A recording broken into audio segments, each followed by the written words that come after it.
Okay, good afternoon all. I welcome you all. I'm Amit Kumar Shinde. I welcome you all for this today's session. Now, in this today's session, we are going to discuss non-ferrous alloys, and in this non-ferrous alloy, today we will try to understand the copper and copper alloys. Okay. Now, as we all know, the very famous copper alloy, that is your brass. Okay, brass is nothing but the alloy of copper. Then different bronzes are there, and all these brasses and bronzes are alloys of copper only. Now, all these will get included in the non-ferrous alloys. Okay. Now, initially we have discussed that the metallic materials are broadly classified in two types: ferrous materials and their alloys, and non-ferrous materials and their alloys. The materials, or you can say metals or alloys, which are having iron as their base metal or parent metal, then they are termed as ferrous materials. Okay, or ferrous metals and their alloys. Then in non-ferrous metals and their alloys having base metal or a parent metal other than iron. It may be copper, it may be nickel, it may be aluminium, or it may be lead. Okay, all these are non-ferrous alloys. We are going to consider it under the category of non-ferrous metals and alloys. Now, in this non-ferrous metals and alloys, now here we are going to discuss copper and copper alloys. Now, before discussing the copper and its alloys, first we will try to understand some basic properties of the copper metal. Okay, what are the basic characteristics of the copper metal? Then and then, if you understood the properties, then and then only you can decide their applications easily. Okay, uh, then we will discuss it, the copper and copper alloys. Before starting the copper alloys, we will discuss the properties of the copper. Now, already we are aware about some properties, like the copper. It has very good ductility and malleability. Okay, copper has very good ductility and malleability. And what is the reason behind this ductility and malleability? Because of its face-centered cubic crystal structure, that is FCC crystal structure. Due to this FCC crystal structure only, the copper has very high ductility and malleability. And then the second characteristics or very important property here is the copper has high electrical and thermal conductivity. Okay, means copper is very good conductor of heat and electricity. Then the copper is non-magnetic in nature, and copper has very pleasant reddish color. Okay, it looks very attractive. It has very pleasing reddish color or pleasant reddish color, looks very attractive.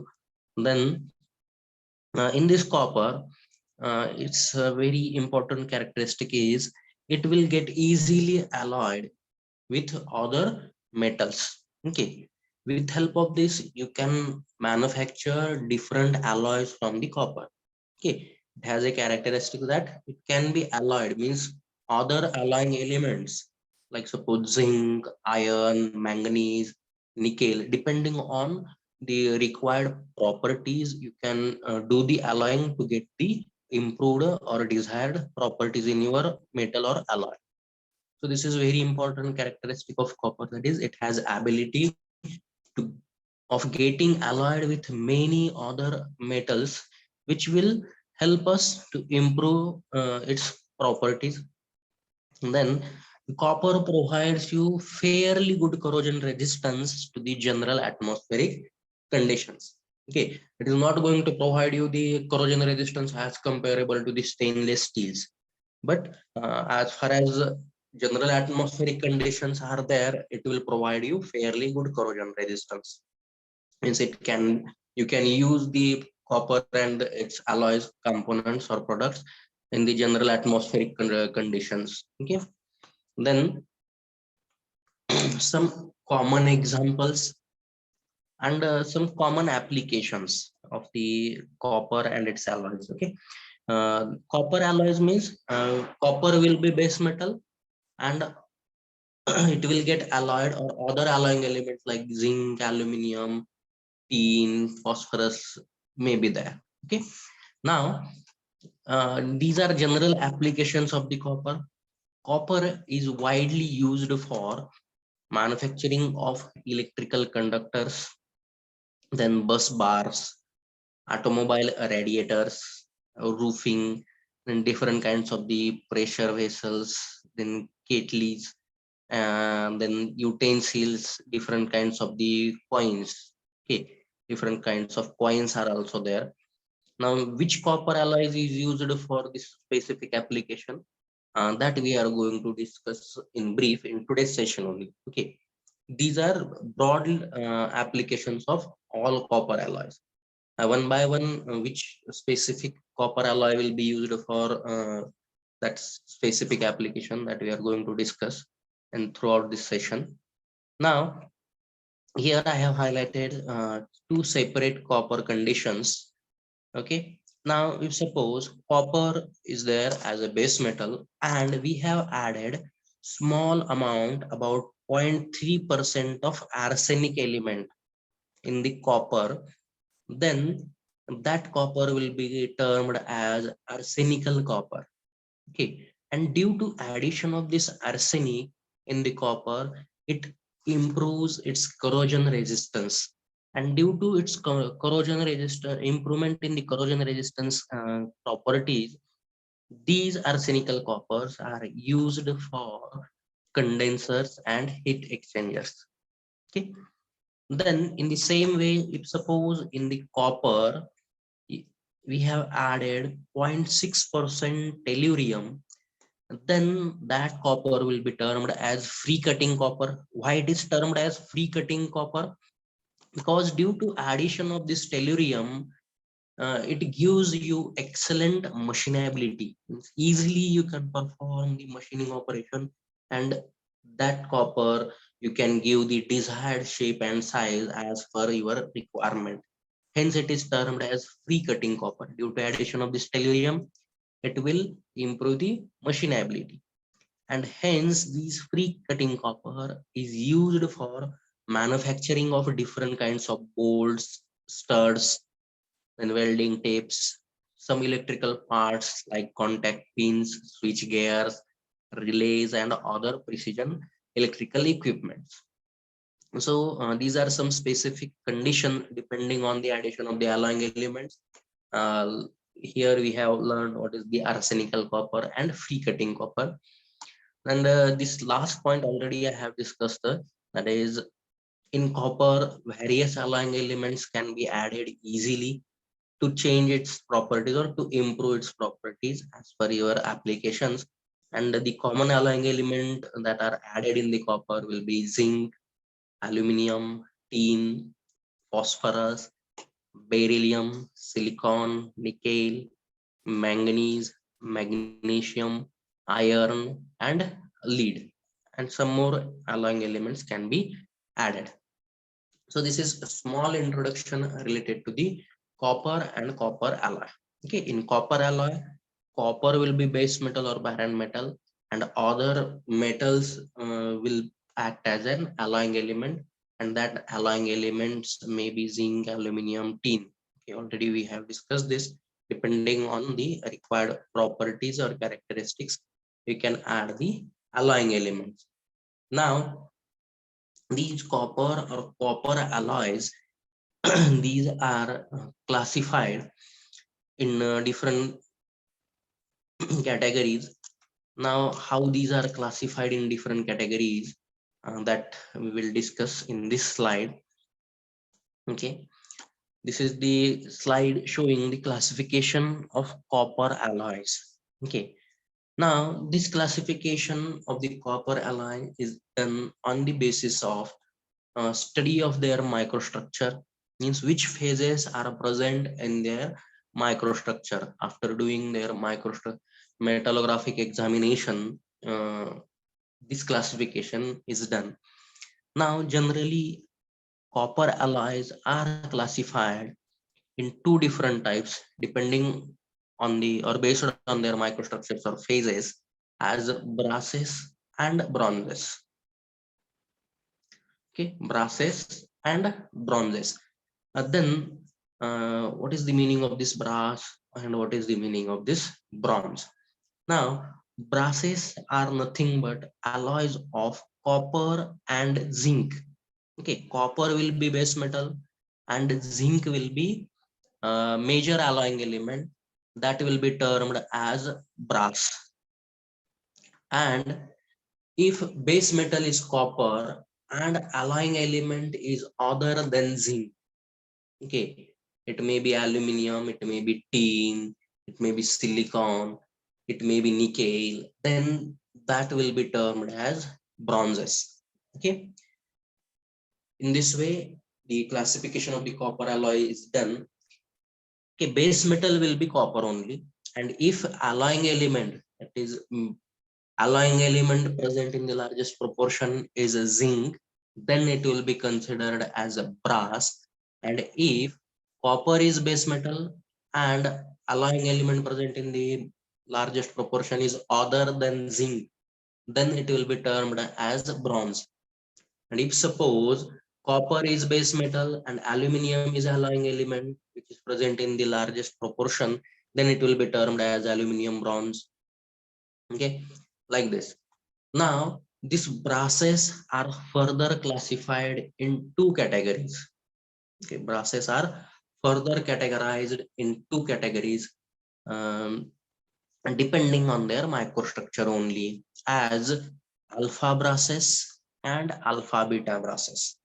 Okay, alpha brasses and alpha beta brasses, or this classification you can say that it is done on the basis of percentage of zinc also. Okay, because brass is nothing but alloy of copper and zinc. Now these alpha brasses are has two types, alpha brasses and alpha beta brasses. Now this classification is basically done on the phases only. Now alpha brasses consists of only one phase, and that is the alpha phase, and alpha beta process consists of two phases, alpha phase and beta phase. And generally these alpha brasses contains percentage of zinc in the range 0 to 30%, and this alpha beta brasses contains the copper will be base metal and amount of zinc will vary in the range 30 to 44%. Okay, and whenever the percentage of zinc is more than you can say that the 50% or above, in practically above 44% only, you will get some brasses. Okay, above 44 or 50% zinc, you will get only one phase, that is beta phase, and that brasses will be termed as beta brasses only. But I have not highlighted that beta brasses or considered that beta brasses in this classification because that beta brasses are not practically used due to their high brittleness. Okay, only two categories I have shown here depending on the structure, alpha brasses, alpha beta brasses, and third type is also there, that is beta brasses, but that beta brasses are not practically used, hence I have not added that in this slide. Okay, then these alpha brasses, depending on their zinc percent, they are having different these are just different practical example. Instead of saying that these are different types of alpha process, these are practical examples of alpha process, that is cap copper, which contains 2 to 5% zinc, gilding metal which contains 5 to 15% zinc, and base metal will be copper. Then cartridge brass, this is 70-30. You can say that 70% copper and 30% brass, sorry, 30% will be zinc. And the next is the admiralty brass. Okay, in cartridge brass only, Some other alloying elements are added, like T in aluminium, to improve its corrosion resistance. Okay, then some practical examples of alpha beta brasses will be like this: Muntz metal, then naval brass, leaded brass, high tensile brasses, and brazing brasses. Okay, all these examples we are going to discuss them with their specific composition, properties, and applications in the next slide. Just here we are discussing the classification. Okay, so I will summarize it. Brasses are classified depending on their structure as alpha brasses, alpha beta brasses, and the third type is beta brasses also. But beta brasses is not practically used because of their high brittleness. Only these are that beta brasses you can use sometimes for the brazing applications. Otherwise they are not having any application, since I have not added them here. And these alpha brasses has only single phase, that is alpha phase, and alpha beta brasses has two phases, alpha and beta. Okay, then if copper contains the principal alloying element other than zinc, then it will be considered as bronze. And if principal alloying element is aluminium, then it is aluminium bronze. These are some examples. If principal alloying element is tin, then it is tin bronze. If principal alloying element is silicon, then it is termed as silicon bronze. Like this, in the same way, beryllium bronzes are there. In this way, copper alloys are classified as brasses and bronzes depending on their microstructure or phases, and depending on the alloying elements also. And the brasses are further classified depending on their microstructure as alpha brasses, alpha beta brasses, and bronzes are classified depending on the principal alloying element as aluminum bronzes, tin bronzes, silicon bronzes, beryllium bronzes also. Now, the brasses can also be classified depending on their color. Okay, depending on their color, brasses are classified in two categories as red brasses and yellow brasses. Basically, brasses are alloys of copper and zinc. Copper will be base metal and zinc will be alloying element. Now, if the percentage of zinc is less than 20%, then the color of that brass will be reddish. Okay, it will take the color of copper. Pleasant reddish color will be there, and that brass will be considered as red brass. And if the percentage of the alloying element, that is zinc, is above 20%, then it will be considered as yellow brass. Why it is considered as yellow brass? As percentage of zinc increases, the color of that brass will become yellowish. Okay, it will take the color of zinc, hence it will be considered as a yellow brass. In this way, brasses are classified depending on their color as red brasses and yellow brasses. And this is the classification of brass depending on the microstructure or phases. Now, we will discuss here the next very important proper characteristics or important point in this brass is the equilibrium diagram for this brass materials.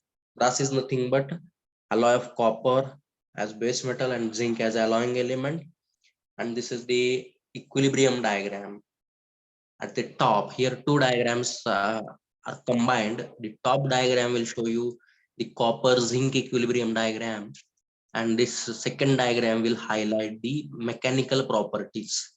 Okay, mechanical properties like ductility and tensile strength of the brasses, how these mechanical properties are changing depending on the percentage of zinc. Okay, now one by one we will discuss this equilibrium diagram and mechanical properties of the brasses.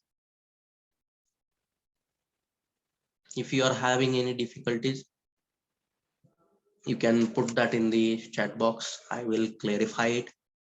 Now, if you're not having any queries, we will continue here. Now we will discuss the copper zinc equilibrium diagram. Okay, this is the copper zinc equilibrium diagram which is visible on your screen. As already I have told you, brasses are alloys of copper and zinc, and the equilibrium diagram is shown in this slide. Here, important part is solubility, equilibrium solubility of zinc in copper. Okay, and it is indicated by this point, means equilibrium solubility means only one phase will be there. Okay, whichever amount of zinc will be added, it will form a solid solution with the copper, and no other phase or no intermediate phases will be there, and it is nothing but a solid solution. Okay, all zinc will get dissolved very easily, or it forms a solid solution here, and it is nothing but alpha phase. Okay, and this equilibrium solubility is up to 38% zinc. This is the theoretical value, but when we are doing the practical work in the industry, whenever we are manufacturing suppose copper and zinc alloy or brass, then practically this equilibrium solubility switch towards, or it decreases depending on the cooling rates used, depending on the cooling rates while obtaining these alloys, and hence the practically obtained equilibrium solubility moves toward the 30% zinc.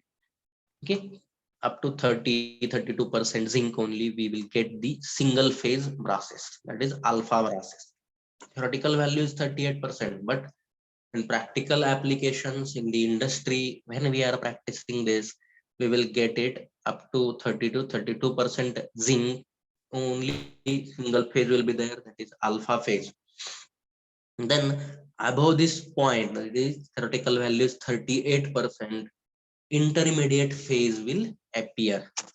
Okay, second phase will appear up to 38%. Theoretically, only one phase, that is alpha phase, or practically you can say that up to 30%, only one phase, that is alpha phase will be there, and these all brasses will be termed as alpha brasses, single phase structure. Then above that value, at 30% zinc, then second phase or intermediate phase starts appearing, and that phase is nothing but the beta. Okay, beta phase. Now this beta phase, it is an intermediate phase, and it is strong and hard in nature, means it increases the tensile strength. Okay, it increases the tensile strength, but it decreases the ductility. Then this beta phase appears in two forms, that is beta here above this 453 to 470 degrees Celsius temperature zone, it is beta, and below that it is beta dash. Means already we have discussed this in the solid solution.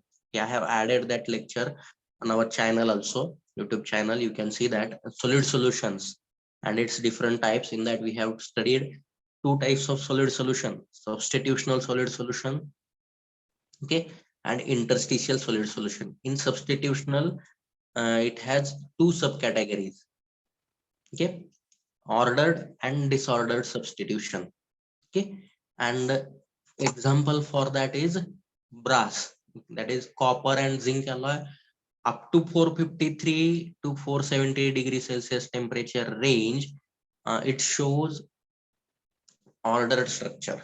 Okay, ordered structure, or substitution is in ordered or a definite pattern. But above this temperature, 453 degrees Celsius to 470 degrees Celsius, above it, that substitution is in random way, hence that phase will be beta phase. Okay, and this is an intermediate phase, and between this beta and beta dash, this beta will become little bit soft phase or ductile phase at higher temperature, because the substitution is in a random way, hence its strength decreases at the higher temperature ranges, but at room temperature it has more strength due to this beta dash. Okay, at a room temperature condition, beta dash will be there. And in alpha beta process, that is alloy of copper and zinc with zinc percentage 30 to 44%. These are practical values. That alloy will show you two phases. Its crystal structure will consist of two phases, and the first phase will be alpha and second phase will be beta. And these are termed as alpha beta brasses or two phase brasses, and they has more tensile strength and hardness due to presence of this beta phase. And then as the zinc solubility goes on increasing, then above this 50% value, okay, above this 50% value of zinc, a again one more intermediate phase, that is gamma phase, will appear, and this gamma phase is very brittle in nature. Okay, whenever this phase appears in that brass, due to this gamma phase, it increases the brittleness. And if a shock, very light shock is applied on that material will get break. Means its strength is also decreased and its ductility is also decreased due to presence of this gamma phase. Okay, as it is having high brittleness, we are not using these alloys containing gamma phases, or only beta and gamma phases. Okay, only useful alloys will be alpha brasses and alpha beta brasses. These other alloys having beta phase, only beta phase, or only gamma and beta phases, these are not practically used because of their brittleness or very low shock resistance ability. Then this is the equilibrium diagram we have studied. I will repeat it again. The equilibrium solubility of zinc in copper is 38% theoretically, but practically it will reduce whenever we are doing the industry work or industry practices. It will get reduced to 30%, and these brasses having single phase containing zinc 0 to 30% will be termed as alpha brasses. Then second type is alpha beta brasses, which contains 30 to 44% zinc, and these are termed as alpha beta brasses, and their tensile strength is little bit on the higher side. And when zinc increases above 50%, gamma intermediate phase appears, which increases the brittleness. Now, depending on these phases only, I have highlighted or drawn this curve of properties. Okay, as zinc increases, please observe these two curves. This is the top curve showing elongation, which indicates the ductility, and this is the tensile strength. As zinc increases, amount of alpha increases. Okay, then up to equilibrium solubility, when up to where the, as that brass contains only single phase, ductility and tensile strength both increases. But when beta phase starts appearing, ductility decreases, and here due to beta phase, tensile strength improves. But when this gamma phase appears, both tensile strength and ductility falls. So this is the impact on the mechanical properties due to different appearance of different phases in the copper zinc with the help of this copper zinc equilibrium diagram. Now, after discussing this copper zinc equilibrium diagram and mechanical properties of the brasses, the next point. Now here I have highlighted one differentiating slide in the alpha brasses and alpha beta brasses. Practically we are using only these two brasses, alpha brasses and alpha beta brasses.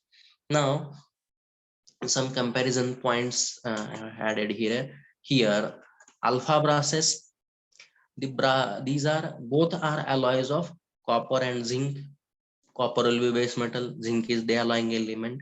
Then when zinc percentage is less than 30%, then it will be termed as alpha brass. And if zinc percentage is between 30 to 40 or 30 to 44%, then it will be termed as alpha beta brasses. Now, as zinc element is cheaper than the copper, as amount of zinc increases, it becomes cheaper. Hence, alpha brasses are expensive when you compare it with the alpha beta brasses. Okay, alpha brasses are expensive and alpha beta brasses are cheap because the zinc element is cheaper than copper. Then alpha brasses consists of only one phase, that is alpha phase, and that alpha phase is soft, malleable, and ductile in nature. Due to that, these alpha brasses are also soft, malleable, and ductile in nature. And in alpha beta brasses, two phases are there, alpha and beta. And due to presence of this beta is little bit harder phase. It increases the strength and hardness. Okay, hence alpha beta brasses are more harder and stronger compared to alpha brasses. Then uh, as far as corrosion resistance is concerned, the corrosion resistance of alpha brasses is on the higher side and alpha beta brasses has less corrosion. Okay, then alpha brasses, you can go for cold working operations. You can perform cold working operations very easily as these are soft and ductile in nature. And on alpha beta brasses, you have to go for hot working operations because they are having little bit, or they are on the, in the nature they are hard. And some examples you can add in the comparison point: alpha brasses, cap copper, gilding metal, then cartridge brass, admiralty brass. Then examples of alpha beta brasses are Mund's metal, naval brasses, then leaded brass, high tensile brasses, and brazing brasses. Now, in the next point, we will discuss these practical brasses. Okay, alpha brasses and alpha beta brasses with their exact composition, properties, and applications. We will start with the alpha brasses. Okay, these are which this is the point I have already explained before starting the actual examples of alpha brasses and alpha beta brasses. These are two brasses types depending on their color. This is on left hand side of your screen. You can see the red brasses where zinc percentage is less than 20%. Its color of that brass will be pleasant reddish. And when zinc percentage is more than 20%, then its color will be yellowish. Hence these are yellow brasses. Okay, red brass and yellow brass. Depending on the percentage of zinc, their color changes. Now, okay, now we will start discussing this practical applications of alpha brasses. Now, before starting this alpha brasses, we will discuss its general characteristics. All alpha brasses, okay, all alpha brasses, as they are single phase in nature, and that phase is alpha. These alpha brasses are soft, malleable, and ductile in nature, and with fairly good corrosion resistance. Means you can use them in the general environmental conditions. And all alpha brasses, easily you can perform cold working operations like pressing, wire drawing, or cold rolling. Okay, to give them desired shape and size, you can perform different cold working operations easily on all types of alpha brasses. So these are some general properties. These properties you can use it for all examples. Okay, means they are soft, malleable, ductile in nature, fairly good corrosion resistance, and easily you can perform different cold working operations on the alpha brasses. Then the first practical example of alpha brasses is cap copper. Okay, this is alloy of copper and zinc, which contains 2 to 5% zinc, and remaining amount or balance amount of the copper will be there. This is the cap copper, and its properties will be like this. They are soft, malleable, ductile in nature. Then this cap copper has fairly good corrosion resistance, and easily on this cap copper we can perform different cold working operations. Now related to the applications, caps of the detonators in the ammunition factories. Okay, detonators are there, and that detonator caps are manufactured with the help of this alloy. Hence, the name is given as cap copper, as it has a specific application. What is the specific application of this cap copper? To manufacture the caps of the detonators in the ammunition factories. Hence, these are termed as cap copper. Now, here, what is the function of this zinc? What is the function of this zinc? We have added in small quantity, 2 to 5%. Now, if suppose in this cap, in this material, only copper is there, then formation of copper oxide takes place, and that copper oxide, if zinc is absent, then that copper will combine with the oxygen present in the environment and it will form copper oxide, and that copper oxide will reduce the ductility and malleability of the material. Hence we are adding the zinc. This zinc will act as a deoxidizer. Okay, it reduces the quantity of oxygen. Hence formation of copper oxide is avoided, and there will not be any decrease in the malleability or ductility of the material, and due to that we can give the desired shape. Okay, or different caps of the detonators in the ammunition factories can be easily manufactured. Then we'll move towards the second type, that is gilding metals. Okay, this gilding metals, it consists of, it is again, it is a copper and zinc alloy, and here only a single phase, that is alpha phase, will be there, and their composition contains, that is zinc will be in the range 5 to 15%, and remaining or balance amount of copper will be there. Now, as the single phase brass, gilding metal is also a single phase brass, and that phase is alpha phase. Gilding metals are also soft, malleable, and ductile in nature, and they shows very good or fairly good corrosion resistance under general environmental conditions.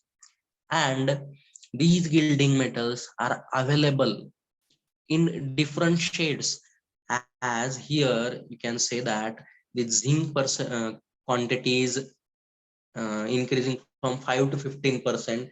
With a different zinc percentage you will get the different colors or different shades, reddish, from reddish to yellowish, means different colors can be obtained in this gilding metal. Okay, now due to these characteristics or unique properties, these gilding metals are used for different applications. These gilding metals are used for manufacturing of bullet envelopes, drawn containers, condenser tubes, different coins, different needles, then different kinds of emblems and dress jewelries. Okay, now I will show you the pictures of these all applications, then and then only you will able to remember it. Okay, these are bullet envelopes. These are bullets and the envelopes. Okay, or its cases, you can say, top surface. These bullet envelopes are manufactured with the help of this gilding metal only. Then drawn containers. Okay, different kinds of this applications. These are You can say that drawn containers or different kitchen utensils are there. Okay, different plates or dishes or glasses or spoons. These can be manufactured with the help of these gilding metals. Okay, if you have seen, I think you have seen these bullet envelopes also, and these drawn containers also, different dishes, plates or glass having yellowish color. These are of gilding metal, that is nothing but brass material. Then different emblems are nothing but symbols. Okay, symbols or in Marathi, आपण मराठी मध्ये त्याला काय म्हणतो, प्रतीके जे असतात. We are using the for Satyameva Jayate, that one logo is there. Okay, it is emblem. Okay, Marathi मध्ये त्याला प्रतीके किंवा चिन्हे असं म्हणतो. Okay, these are manufactured from these gilding metals only. Okay, these are termed as emblems. Then different kinds of the needles. All these needles can be manufactured with the help of gilding metals only. Then different coins which are showing you a little yellowish color. These coins are manufactured with the help of this gilding metal only. Okay, showing little yellowish color. Different kinds of coins are manufactured. Okay, now, so these are some examples of gilding metal. Then we will move towards the third example, that is cartridge brass.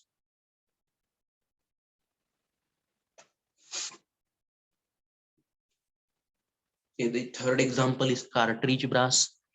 Now, related to its composition, related to the composition of cartridge brass, it again comes in category of alpha brasses. It is also known as 70-30 brass.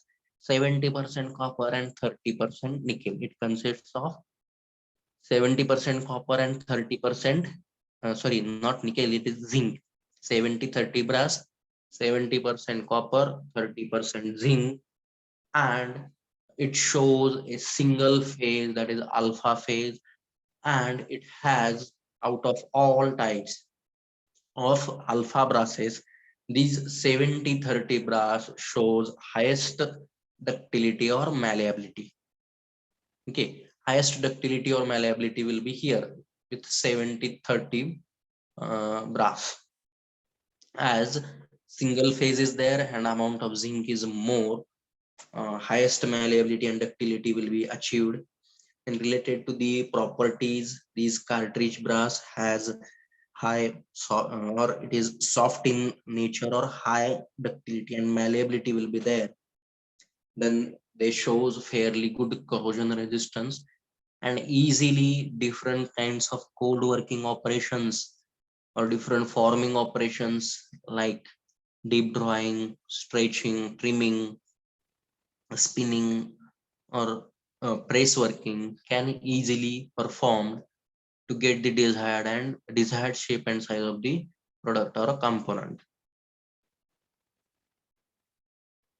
Then related to their applications, these cartridge brasses are mostly used in the manufacturing of cartridge cases, and from that only the name is given as cartridge brass, for manufacturing of cartridge case. Then other applications will be manufacturing of radiator fins, lamp fixtures, different kinds of rivets and different kinds of springs. Their pictures I have added here. These are cartridge cases. Okay, these cartridge cases are manufactured with the help of this cartridge brass. These are cartridge cases. If you have seen any in the movies, okay, in different movies, if any action sequence is there, okay, during the firing, okay, during the firing, whenever in the action sequences in the movies they are firing the bullets rapidly, then the cases are falling from that gun. Okay, after firing the bullet, blank, that case will be removed and it falls on the ground. Okay, that will be the cartridge cases.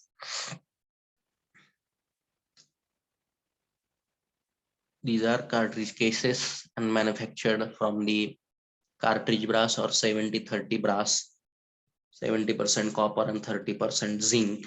Then different kinds of springs. Okay, springs having yellowish color. These are made up of brass, and different rivets, yellowish in color.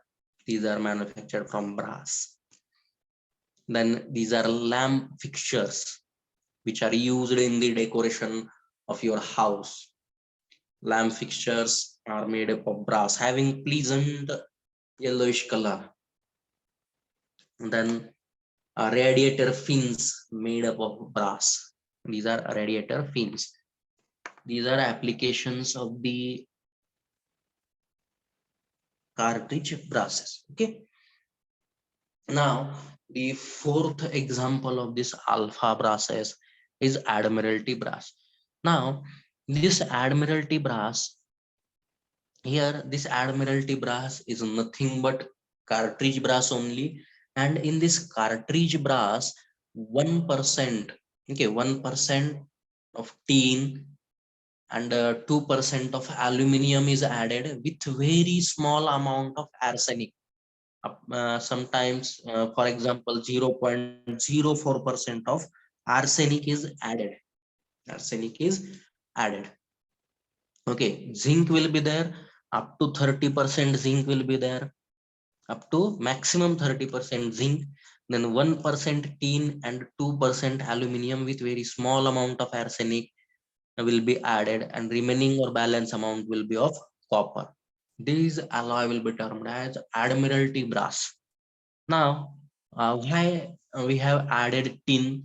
This tin improves the corrosion resistance, and as this corrosion resistance of the brass is improved, you can use them in the marine application, where we are having corrosive seawater. Seawater contains sodium chloride. Due to that sodium chloride, whenever any material comes in contact, due to that corrosion of that material will occur. Okay, now to face that corrosion or to improve the corrosion resistance, 1% tin is added. Then what is the purpose of addition of this aluminum and arsenic? Okay, why we have added aluminum and arsenic? Now, if you have not added aluminum and arsenic, what will happen? If suppose you are in the Admiralty brass, you have only means copper will be there as base metal, and 30% zinc and 1% tin is there. And when this brass comes in contact with the seawater or corrosive environment, then what will happen? Dezinsification will take place. And what is the dezinsification? Dezinsification is nothing but a loss of zinc element from the brass material due to corrosion process. Due to corrosion, loss of zinc material will occur. Okay, zinc will get corroded and its loss will occur, and due to this dezinsification process, only a porous mass of copper will remain there. Okay, which results in the formation, or which results in the pitting type of corrosion. Pitting type of corrosion is nothing but due to loss of zinc material, porous mass of copper metal will be there, and due to that porous mass, some a specific spot will get corroded, or some holes will be formed, or loss of material from a specific region will occur, and it results in the leakages.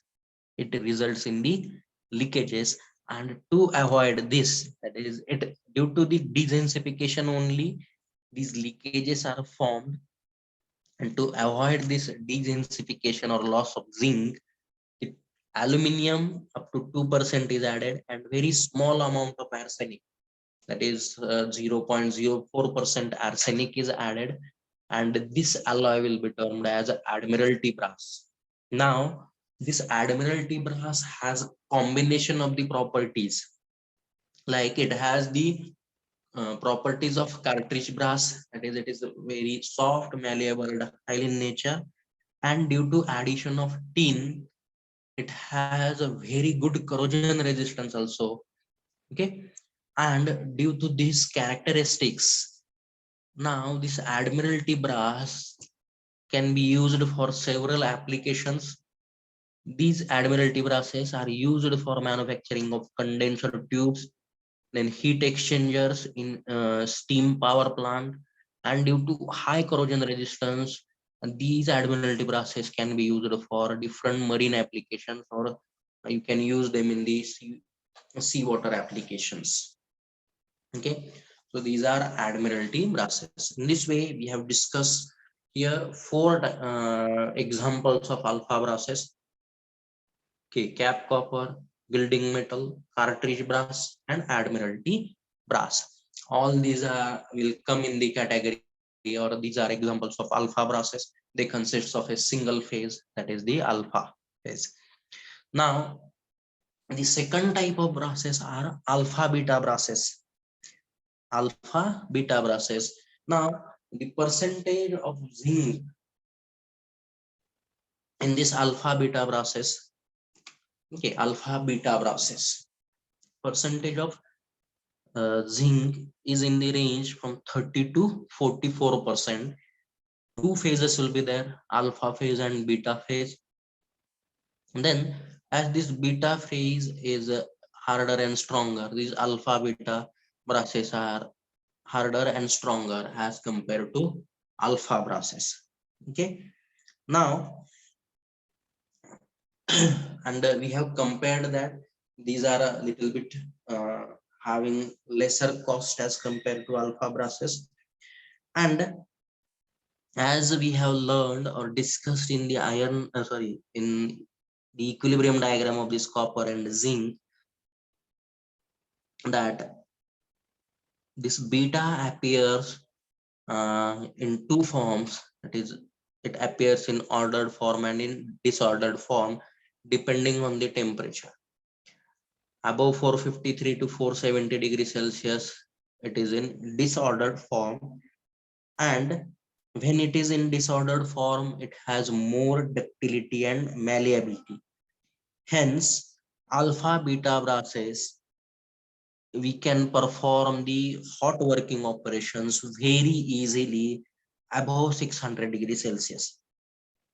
Okay, these are some characteristic highlights of alpha beta brasses. Okay, they are having two phases, they are cheap, then they are harder and stronger, and you can do the hot working operations easily above 600 degrees Celsius. So these are some uh, characteristics. And the other, you can say, as compared to the alpha brasses, they have less cost and corrosion resistance is also poor as compared to alpha brasses. Now this alpha beta brasses from this category, now here we are going to discuss some 4 or 5 materials as examples. One first example is Muntz metal. Okay, this Muntz metal, it consists of, first we'll discuss its composition. It is an alloy of copper and zinc, copper as a base metal and zinc as an alloying element, and quantity of zinc is up to 40%. Okay, and this Muntz metal is also known as 60-40 brass. 60% copper, 40% zinc. Now related to the properties, okay, as in the alpha brass category, common properties will be there. In alpha beta brasses category, you will be also having some common properties, like they are hard and strong in nature as compared to alpha brasses. Then we can do the fabrication operations with the help of hot working processes, or different forming processes can be done, okay, with the help of hot working operations. Then these are having less cost and less corrosion resistance. Then these Muntz metal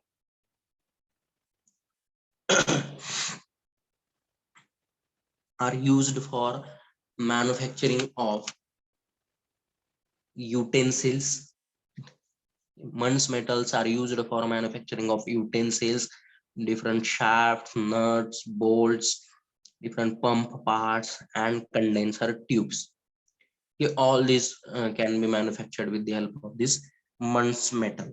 Now, this Muntz metal will show you two-phase structure. One phase will be alpha phase, and another is the beta phase. Now, related to this Muntz metal, one specific characteristic will be there. If you heat this Muntz metal above 700 degrees Celsius, its structure will get changed to single phase. Okay, above 700 degrees Celsius, it consists only alpha phase. Okay, and hence these Muntz metal can easily be extruded or hot worked in the range of 600 degrees Celsius to 800 degrees Celsius temperature zone. Okay, in this range, you can easily do the different hot working operations. Why it is possible? Because above 600 degrees Celsius, this Muntz metal will change from two-phase structure to the single-phase structure, and that single phase is nothing but alpha phase. Hence, easily you can perform different operations. Means beta phase will be there, but in the form of a disordered way.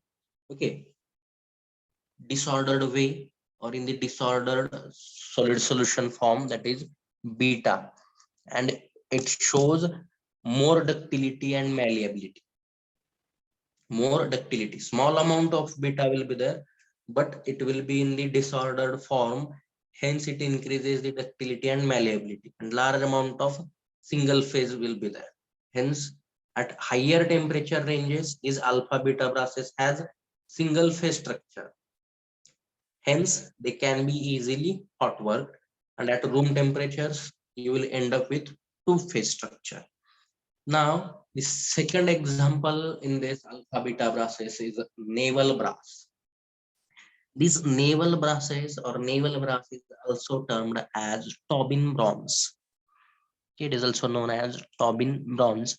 Related to the composition, it consists of, or you can say that in Muntz metal only, the 1% tin is added to improve its corrosion resistance, and due to addition of this tin, we can use them in the marine applications.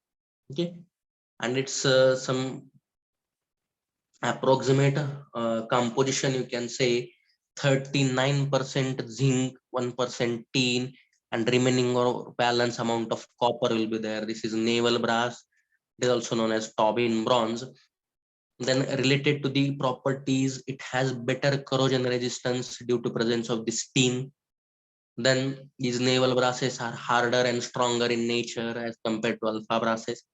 Then we can do different hot working operations easily, and these naval brasses are very cheap as compared to alpha brasses. Then related to their applications, these naval brasses or Tobin bronze can be used for manufacturing of marine hardware, propeller shaft, piston rods, nuts, bolts, welding rods. Okay, in marine application, we can use this naval brass or Tobin bronze. Okay, because of improved corrosion resistance due to presence of tin. Then next is the leaded brass.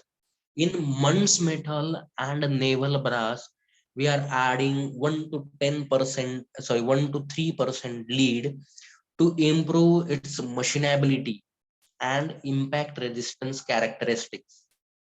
Okay, that will be considered as a leaded brass. In Muntz metal or and in naval brass or Tobin bronze, 1 to 3% lead is added. Due to addition of this lead, machinability improves. How machinability gets improved? This lead is insoluble in liquid state as well as in the solid state, and during the machining, it get, due to the globular shape, it gets easily removed, and formation of chips become continuous while performing the machining operation. hence it increases the machinability of the material. But only one care you have to take here, that lead has the tendency of segregation. Okay, you have to take the care to avoid the segregation of lead, hence little small quantity is added. Then related to the properties, this leaded brass has better machinability and then they are have little bit harder and stronger as compared to the alpha brasses. Remaining properties will be there of Mann's metal and naval brasses.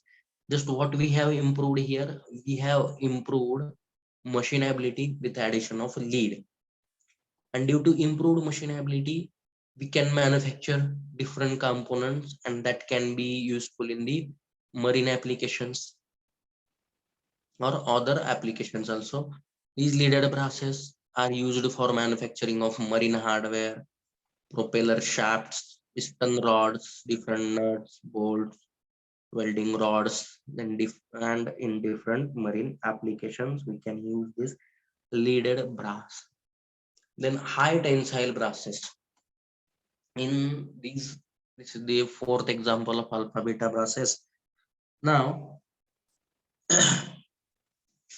in 60-40 brass, okay, in Mann's metal or in naval brass, okay, or in that leaded brass, other alloying elements like iron, manganese, uh, then aluminum, tin, nickel are added to improve their tensile strength. To improve their tensile strength, other alloying elements like iron, aluminum, manganese are added in 60-40 brass, and that brass will be termed as high tensile brass. Now related to the properties, high tensile brasses, as name itself indicates, it has better tensile strength as well as good resistance to the seawater corrosion. Then they are strong and hard in nature, and easily you can do the different hot working operations. And they are also cheap as compared to the alpha brasses, and they are used for manufacturing of marine engine pumps and then ship propellers, gears, wall bodies. Okay, so these are high tensile brasses. Then the next type is brazing brass. Okay, 50-50 brasses. Now, actually here percentage is of zinc is more, that is 50%. The here you cannot consider it under the category of alpha beta brasses, but separate classification or they are not having any use. I have added this in the alpha beta brass category. Okay, 50-50 brasses means 50% copper and 50% zinc. As zinc is present 50%, these are brittle in nature due to presence of gamma phase. These are brittle in nature and very low shock resistance ability is there. Okay, these are cheap as compared to alpha brasses and harder and stronger in nature. And these brazing brasses are only useful for brazing operation or brazing purpose. Okay, hence these are termed as brazing brass. Only these are used in the brazing operation. Okay, joining different metals using the brazing, okay, brazing method. Now here the 50% zinc is there, and due to this 50% zinc their melting point is very less, and here we can use it for joining of commercial brasses. Okay, now here this brass, due to presence of gamma phase, it becomes brittle. Then you can use them in the powdered form for joining method. Okay, for joining of different brasses you can easily make their powder, and with little bit higher temperature ranges you can do the joining with the help of these as the uh, you can say the medium for joining of other brasses. Okay, to do the brazing operation. I think the brazing operation you have learned in the uh, manufacturing or manufacturing processes subject in second year itself of engineering. So these are brazing brasses used for performing the brazing, or you can say the joining of different commercial brasses. So in this way, we have discussed alpha brasses and alpha beta brasses along with their properties, then different examples we have discussed, the examples we have discussed with their specific composition properties and applications. Now after this different types alpha brasses and alpha beta brasses, there is one concept is there related to the season cracking of brass. Okay, I will season cracking of brass.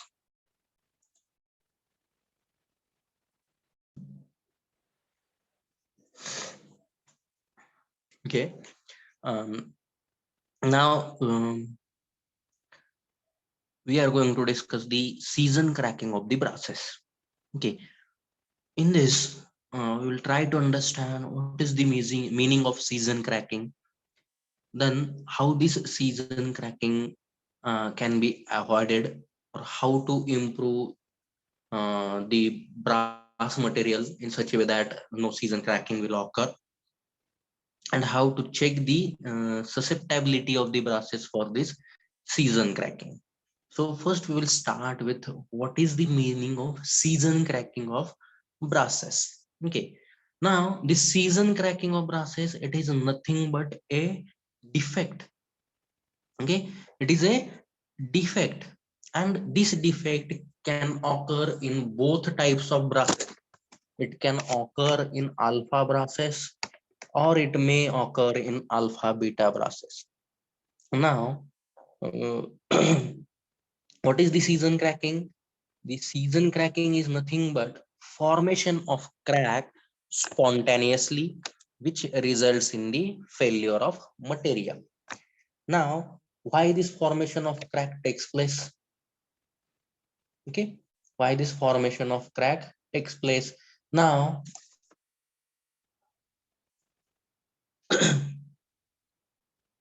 there are on the which sorry.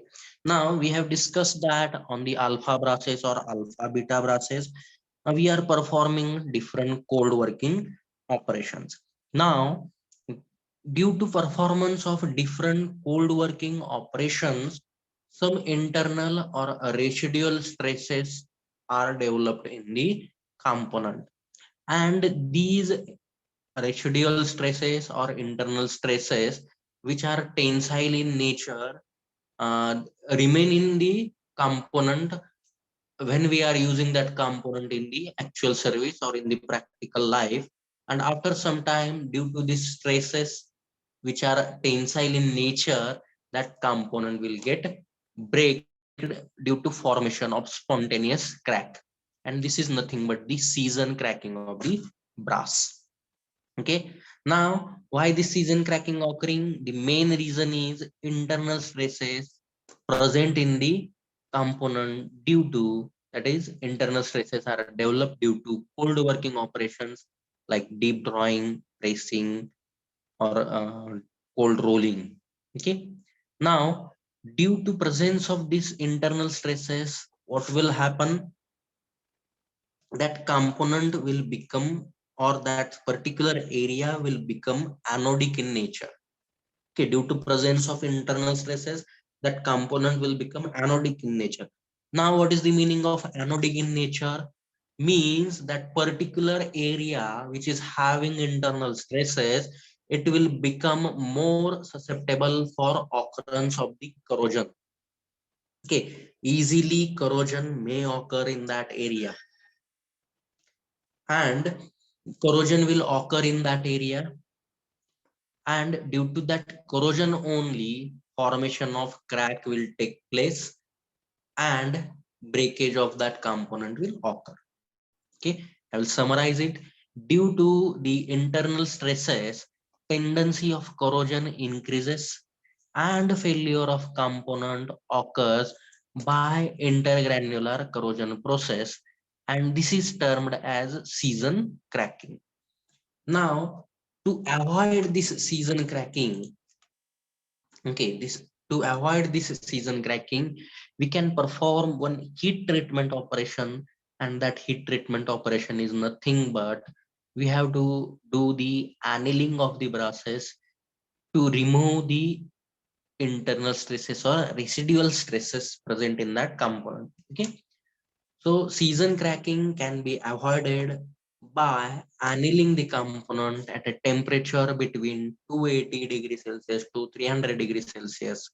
And due to this annealing heat treatment process, okay, due to this annealing heat treatment process means we are heating that component in this 280 to 300 degrees Celsius temperature range. We are holding that component for a definite period of time, and then we are doing the cooling. Okay, we are doing the cooling, and this cooling can be done by using either air medium or in the furnace itself. Okay, due to this little bit slow cooling, internal stresses will get removed, and as these internal stresses are removed, then chances of corrosion are decreased, hence formation of crack is avoided. Now after conduction of this annealing heat treatment process, now how to check the susceptibility of that brass for this season cracking? To check the susceptibility of this brass, that brass material is taken and it is immersed in a mixture. Okay, immersed in a mixture containing 1% nitric acid, 1% mercurous nitrate, and remaining amount of water. And in that mixture we are immersing the brass and we are keeping it for 15 minutes, and we are going to check whether the formation of crack takes place or not. Okay, and in this way we can check the susceptibility of the brasses also. And in general, we are having one statement related to in which type of brasses this season cracking will occur.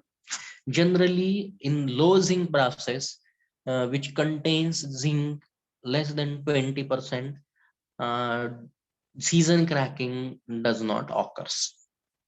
And whenever high percentage of zinc is there, means more than 20% zinc is present in that brass, then that brasses are more susceptible to the corrosion.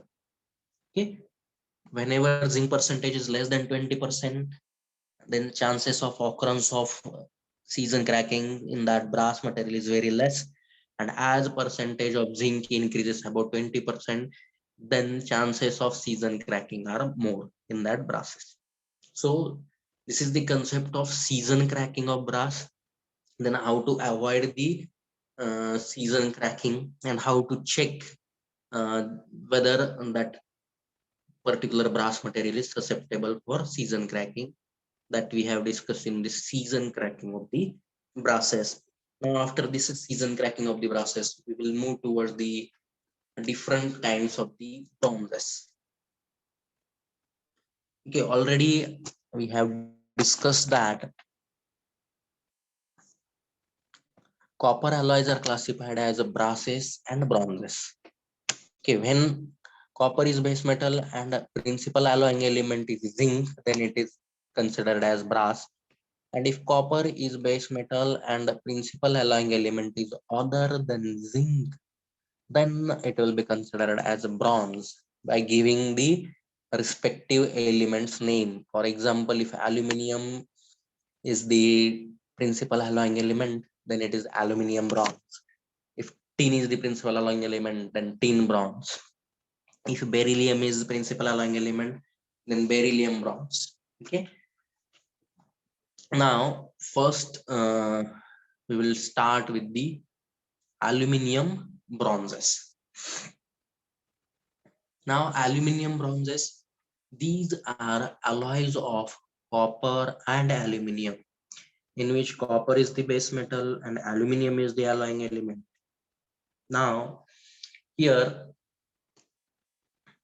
we will take the help of its equilibrium diagram, aluminum bronze equilibrium diagram. Aluminum bronze equilibrium diagram.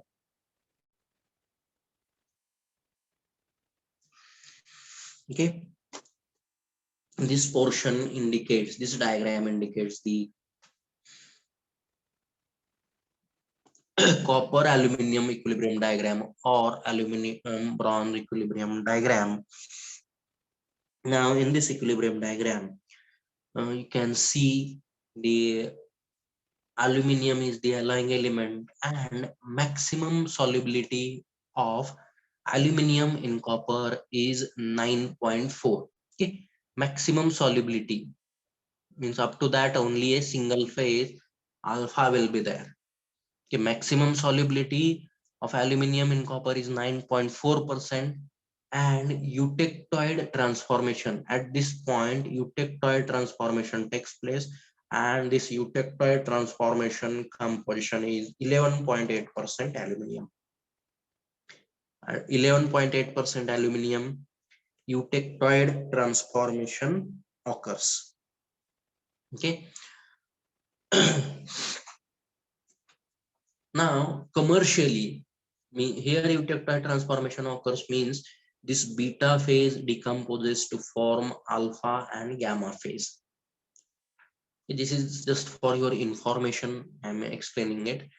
The commercial aluminiums, bronzes, okay, commercial aluminum bronzes are consists of 4 to 11% aluminum with some other alloying elements like iron, nickel, manganese, or silicon may be there. Okay, as at the higher aluminum percentage, eutectoid mixture will be there. Then we will not get the desired characteristics. Hence, we are using or manufacturing the aluminum bronzes with 4 to 11% aluminum. Okay. Now, related to their properties, these aluminum bronzes has good strength, good ductility, and high toughness values, very good bearing characteristics, very good corrosion resistance and fatigue resistance. Now, these aluminum bronzes has an unique characteristics, and that characteristic is they are having or they have lustrous color or very attractive color. From this all copper alloy category, these aluminum bronzes shows very attractive or lustrous color. Hence, these are termed as imitation gold. These are termed as imitation gold. Now, these aluminum bronzes are classified in two categories: single phase aluminum bronzes and two phase aluminum bronzes. Single phase aluminum bronzes and two phase aluminum bronzes, depending on the percentage of aluminum.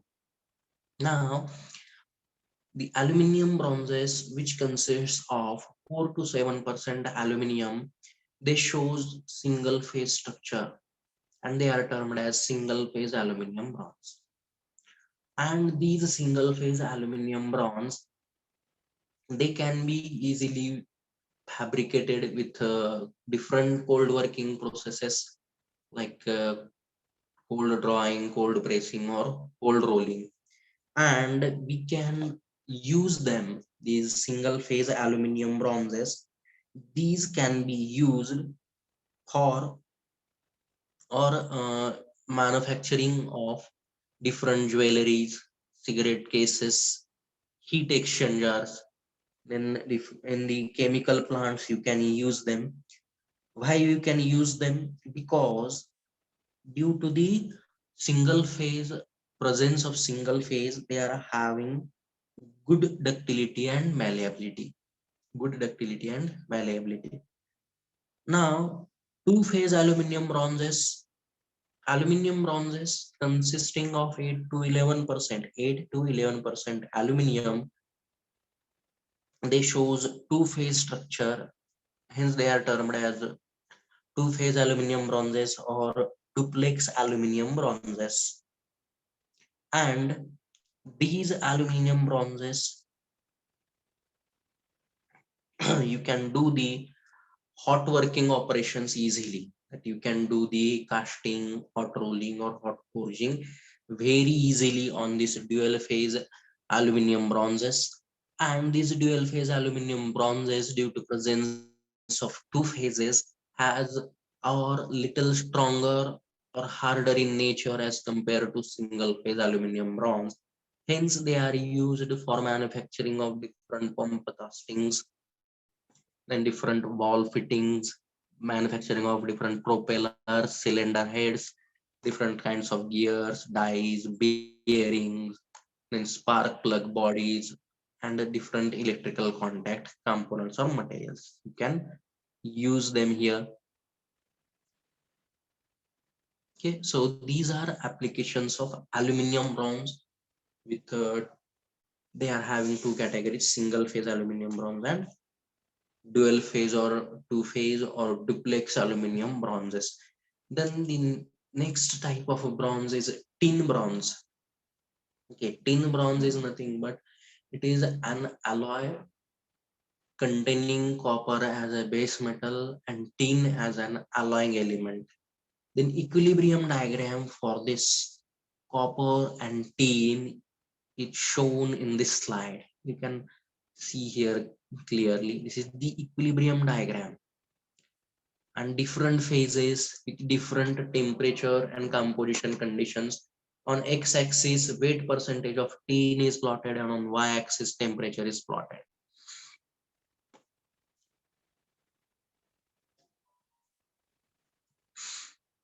Okay, these are tin bronzes. Now, solubility of tin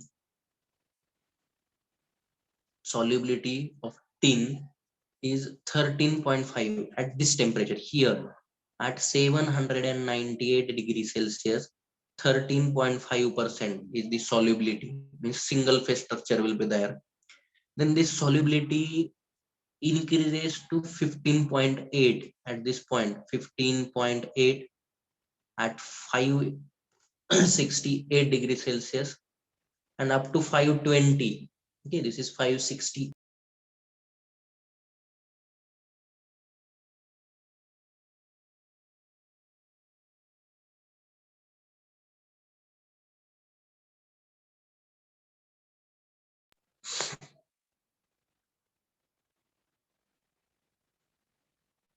Okay, I will repeat it. The solubility of tin, okay, in copper is 13.5% at 798 degrees Celsius. It increases up to 15.8% at 568 degrees Celsius, and it remains constant up to 520 degrees Celsius. Then it decreases to 11% at 350 degrees Celsius, and at room temperature, it becomes 1%. Okay. In this way, at different temperature condition, solubility of tin in copper is different. Okay. Now, the peritectic reaction, main transformation here will be at this point, peritectic reaction occurs. Means mixture of this alpha and liquid will get combined to form this beta phase. Beta phase will be formed at this 798 degrees Celsius temperature and 13.5% T. Okay. Now, if you consider this range 13.5 up to 25% at this point, 25.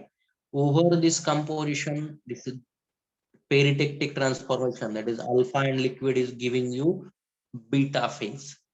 Okay, this is peritectic transformation. Then this beta phase at 568 here at this point, it gives you gamma phase. Okay, it gives you gamma phase. This is eutectoid transformation. Okay, beta will give you alpha and gamma phase. Then at this 520 degrees Celsius temperature, this gamma again one eutectic transformation occurs. It gives you this alpha plus delta. Then at 350 degrees Celsius, again this delta will go in the eutectoid transformation and it will give you this epsilon phase, alpha plus epsilon. In this way, here at higher temperature, that is 798, peritectic transformation is occurring, and at different temperatures, other or number of eutectoid transformations are occurring.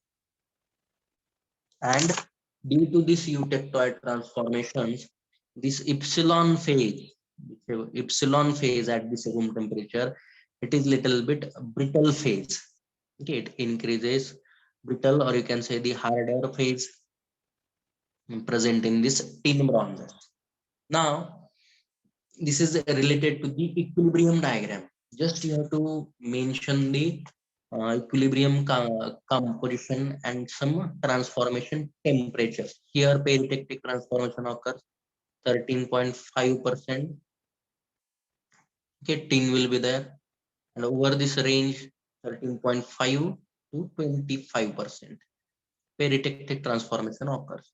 Then at this point, 568 degrees Celsius, here eutectoid transformation occurs. Then 520, again eutectoid transformation. At 350 here, again eutectoid transformation occurs.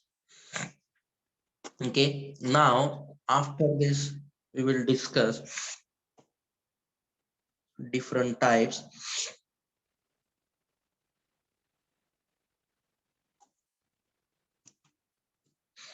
Wait.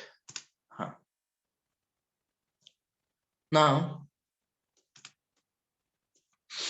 these tin bronzes, okay, already we have discussed that these are alloys of copper and tin, with copper as a base metal and tin as an alloying element. Then, related to the characteristics or properties, these tin bronzes have good corrosion resistance.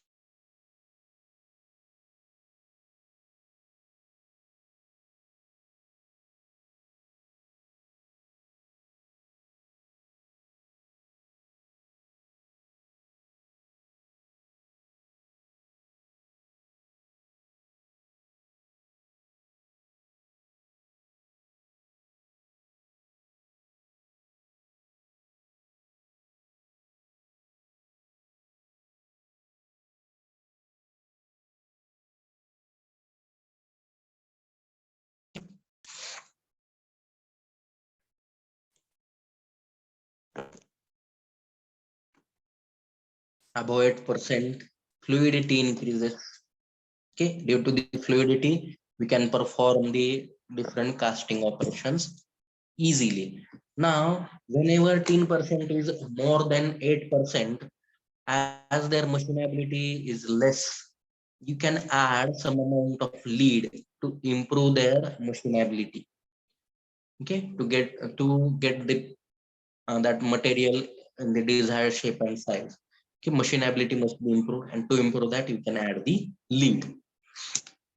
Now, these tin bronzes, depending on the percentage of the tin, they are classified in 4 categories. Okay, tin bronzes, which contains the tin up to 8%. Then tin bronzes, which contains the tin in the range 8 to 12%. Then tin bronzes, which contains the tin in the 12 to 20%. And tin bronzes, which contains 20 to 25% tin. Now, these tin bronzes with up to maximum 8% tin, they are having single phase structure, and they shows very good ductility and malleability along with fairly good corrosion resistance. Okay, hence we can do the different cold working operations very easily when these tin bronzes has tin up to 8%. Then when tin bronzes contains 8 to 12% tin, then little bit they are little bit harder and stronger in nature, and hence we can use them for manufacturing of different pumps, gears, then heavy loaded bearings. Okay, and we can use them in the free water applications.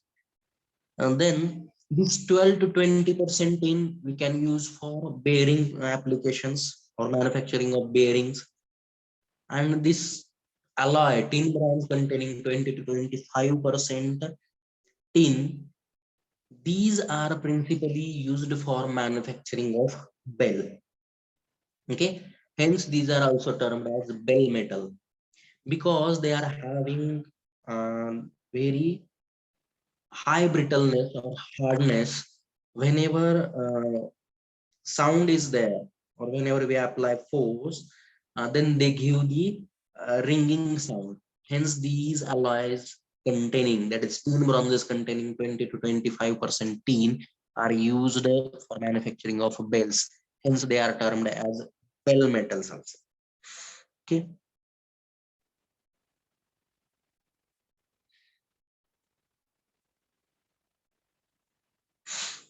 then in these tin bronzes, some practically used tin bronzes are there.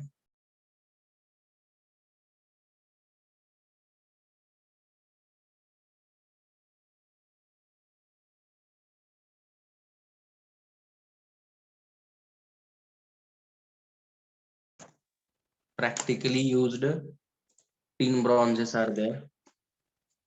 Now, in this tin bronzes, coinage bronze is there. Coinage bronze. This coinage bronze, it consists, its composition I have written in the bracket.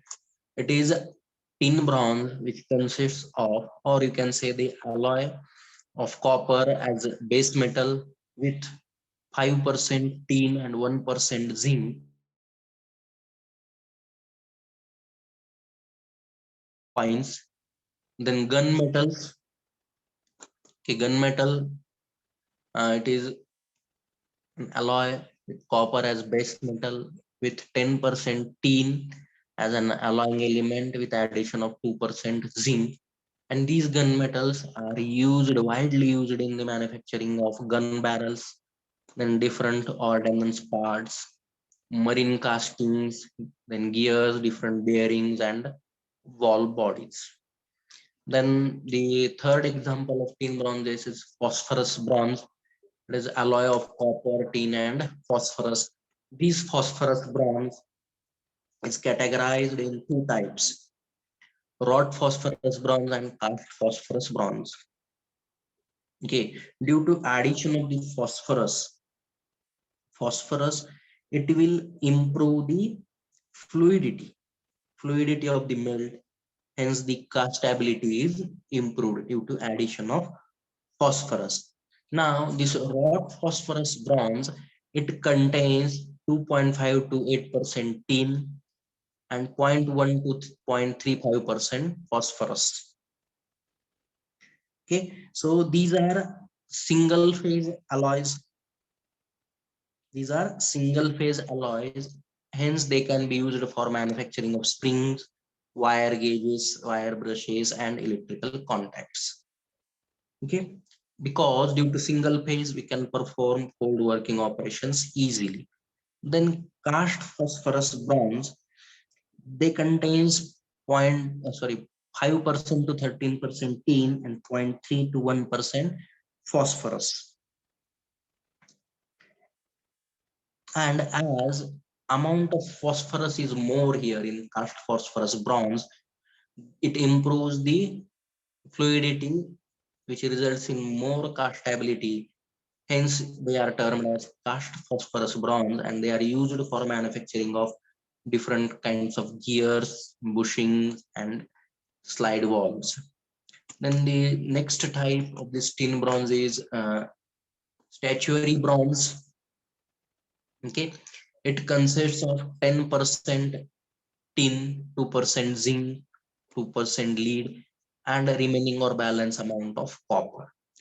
And as these statuary bronze gives brownish black color termed as patina to the statues. Okay, hence these are used for manufacturing of the different statues to give them brownish black color. Okay, to give them brownish black color. Then 80-10-10 bronze. Okay, it consists of 9% to 11% tin, 8 to 11% lead, and remaining amount of copper. And it is widely used for manufacturing of the bearings where high speed and heavy pressure is there. Bearings or bushing where high speed and heavy pressure is applied to manufacture that bearings or bushings. We are using 8-10-10 bronze. Then ounce metal, it is also known as 85% copper, 5% beryllium, and remaining amount of the ounce metal. It is also known as 85-555. Okay, 85% copper, 5% tin, 5% zinc, 5% lead. And okay, this alloy is termed as ounce metal, and it is used for manufacturing of different kinds of bearings, low pressure valves, then taps, pipe fittings, small gears, and ornamental fixtures. So these are 10 bronzes, sorry, 10 bronzes, and their different examples I have highlighted here with the explanation of their equilibrium diagram.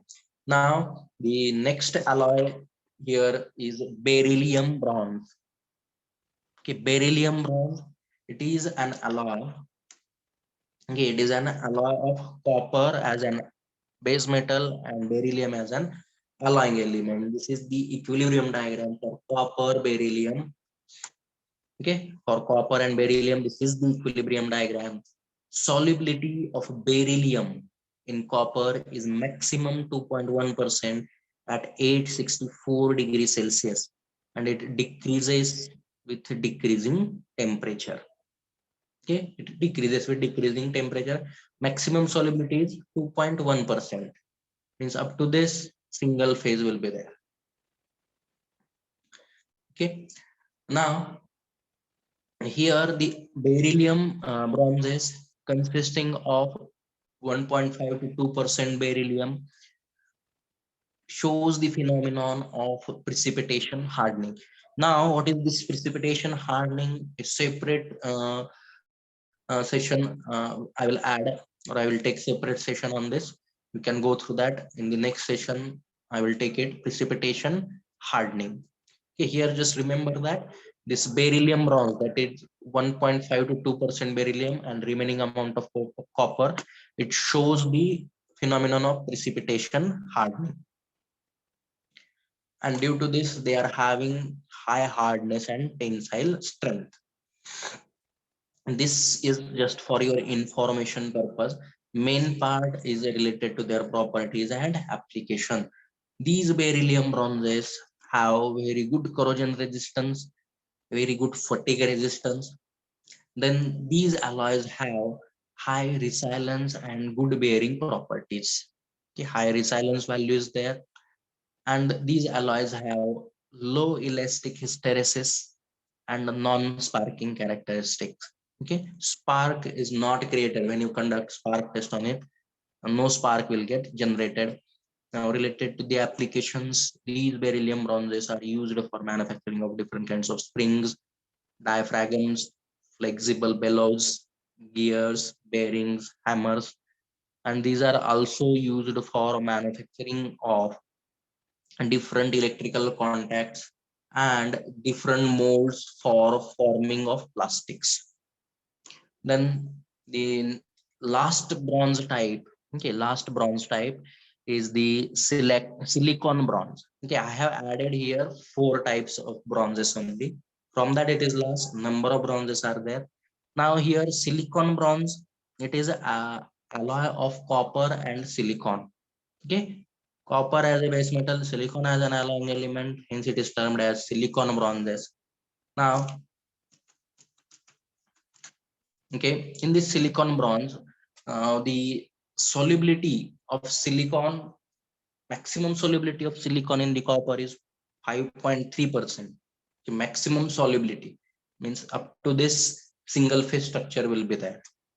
5.3% maximum solubility of silicon in the copper is 5.3% at 845 degrees Celsius, and it decreases to less than 4% at room temperatures. Now, practically, the silicon bronzes composition will be like this: 1 to 5.5% silicon and balance amount of copper will be there. And for increasing its tensile strength and machinability, elements like manganese, iron, zinc, tin, or lead can be added. Now, these silicon bronzes, okay, silicon bronzes are also known as Everdur or Herculi. These are other names, Everdur or Herculi. Now, their properties: these alloys have high corrosion resistance, then they have high tensile strength and high toughness, and easily on the silicon bronzes you can perform cold working operations, or you can perform hot working operations, or different casting methods can be easily performed. And these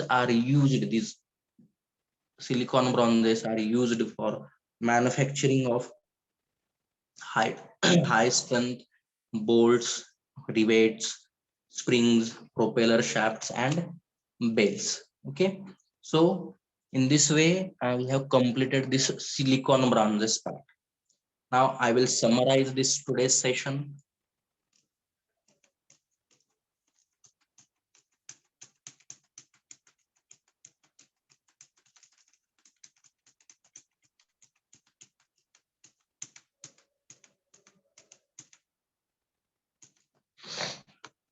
Okay, in this today's session we have completed the or we have discussed some properties of the copper, then properties of copper alloys, some specific examples of the copper like arsenical copper and free cutting copper, and general applications of the copper and copper alloys.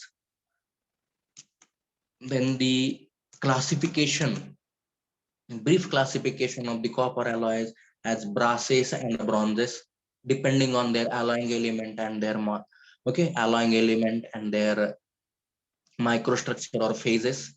Then brief class subcategories of brasses and bronzes as alpha brasses, alpha beta brasses, and bronzes are classified depending on their principal alloying element.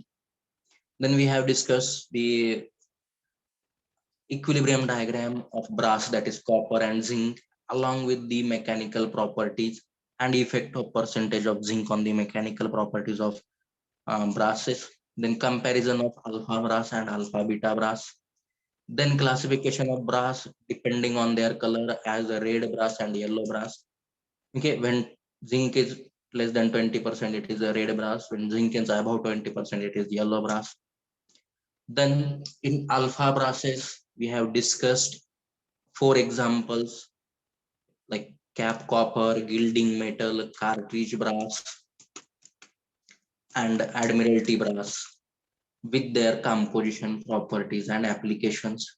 Then in alpha beta brasses, we have discussed Munz metal, naval brass or Tobin bronze, then leaded brass, high tensile brass, and brazing brass. Okay, along with their composition properties and applications, we have completed this part. Then we have discussed the concept of season cracking of the brasses. What is the meaning of season cracking? What is the reasons behind the occurring of this season cracking? Then how to avoid this season cracking? How to check the susceptibility of the brasses for season cracking? And even which type of brasses season cracking is occurring, that we have discussed here. Then we have discussed the bronzes. In this bronzes specifically, we have discussed 4 bronzes with their broad composition, properties, subtypes, and applications. And in this, we have discussed aluminum bronzes with their equilibrium diagram and two types of aluminum bronzes, single phase aluminum bronze and dual phase aluminum bronze. Then in tin bronzes, we have discussed its equilibrium diagram along with its different types depending on the percentage of tin and their specific applications, and some special type of tin bronzes like coinage bronze, gunmetal, phosphorus bronze, statuary bronze, 80-10-10 bronze,